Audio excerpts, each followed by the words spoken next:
आज परत आईकडे जायचं होतं. तुम्ही म्हणा सारखीच आईकडे जात असते. आईचं घर जरा जवळ आहे माझ्या, म्हणजे अर्धा तास लागतो आईकडे पोचायला. म्हणून मग जाऊन यायचं म्हणलं. कळसाचा कार्यक्रम होता म्हणून चाललेली मी आईकडं.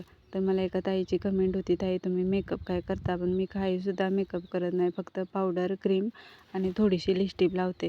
आणि माझं बघून माझी मुलगी पण तशीच लिपस्टिक लावायला लागली आणि सिम्पलमध्ये दागिनं, ठुशी आणि मोठं घंटण झाली. एवढीच माझी तयारी असते. तिथून मग नंतर आईकडे गेलो. आईकडे गेल्यानंतर मग अर्धा किलोमीटर लांब आहे आईच्या घरापासून मंदिर. मग जाता जाता मंदिरात जाताना बोरीची झाडं लागतात. भरपूर बोरं पिकलेली भक्तीनं भरपूर बोरं तोडून खाल्ली.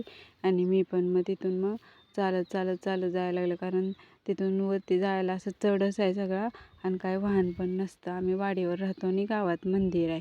मग मंदिरात सगळेजण गेलो आम्ही, वहिनी, आई, बहीण, मुलं बिलं सगळी. मंदिरात पोचल्यानंतर होम झालेला.